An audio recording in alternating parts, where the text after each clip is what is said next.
in the sawgrass, murmur in the pine. Lift your hands up and away, lift them off your eyes. Oh, playing hide and seek, but my eyes are wide open.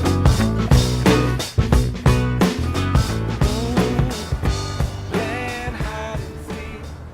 The name of the new record is Georgia Warhorse, and I'm still figuring out what it's about. It's about a lot of stuff, and I might not know what it's about for a couple years from now, like I have with every other record. This is the fifth record that we've made together, and this is the fifth record we've made here in St. Augustine, here at Retrophonics. It's the only studio I've ever recorded in here. It's a work of art over a lifetime for Jim. I just like being here. What I do is I create the space where people can work and they have everything they need. Unfortunately, it's all over the place. I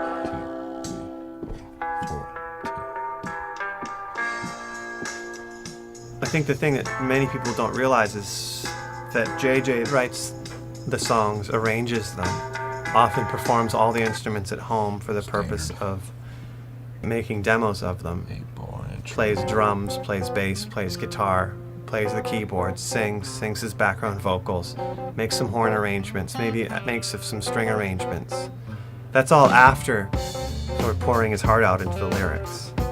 Songs usually just, they pop out of thin air. I don't know when they're going to happen, but when they do, I just like getting off by myself somewheres and working on stuff like that. Getting too fast now, a little too brash now. Got to slow down. Everything I do is swamp, and JJ is just, I'd say JJ is right in there. It's all swamp. It's a kind of a combination of things, but it's also an original sound, a very northern Florida swamp rock. I'm from the swamp, so it's going to be swampy to me no matter what. This melting pot of music, just like the South, man, and he just brings it out. I think it's like a funky Southern rock sort of thing. James Brown meets like Skinner meets like the band.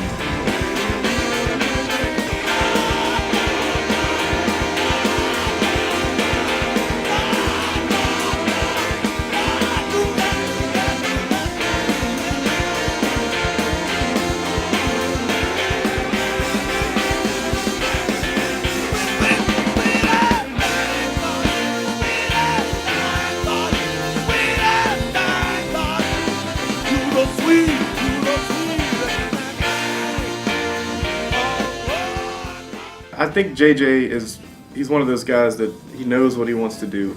I think he's definitely developed his own sound, his own style. It's just that ability to take all of those things you hear and grow up with and put it into your voice, into your sound, And I think he does that.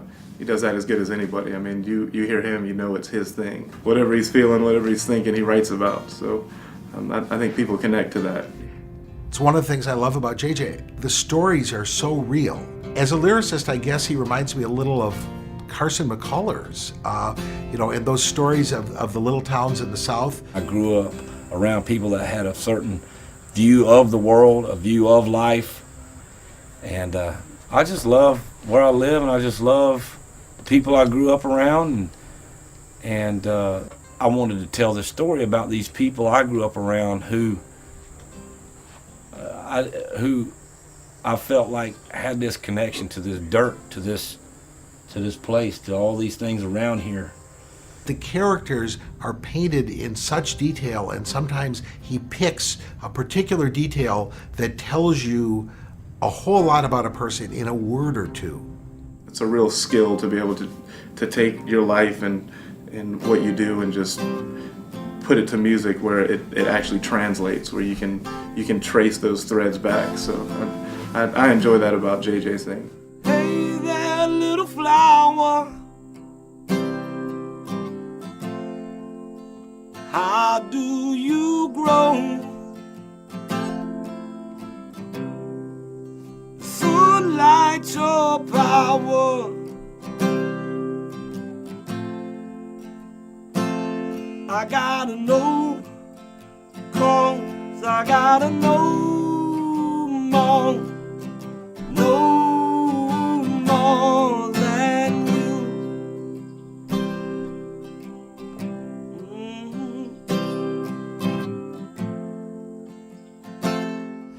This is Cross Creek. It's a little creek, mile and a half between Lake Orange to the south and Loch Lucid to the north. And it's one of my favorite places on earth. It's one of them places that ain't been tore out and changed and made into something, you know. Like somebody didn't come here and bulldoze it and then put in a botanical gardens. It's already beautiful. It came ready-made, like I guess like most places before people got a hold to them. But this is one of my favorite places on earth. I used to think it was because I was in love with my childhood like a romantic, but it's really something here.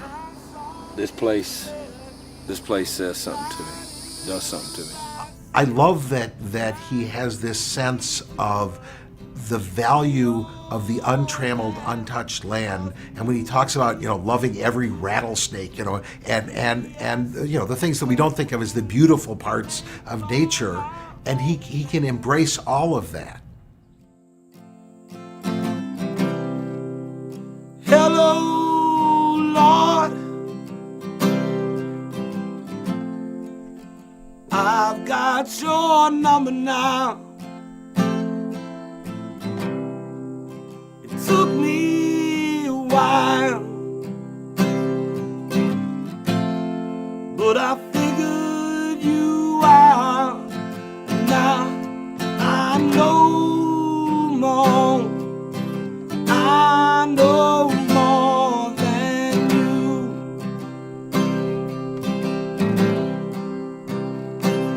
And now I know more.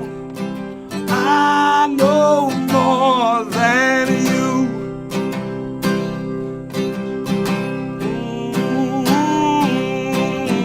Yeah.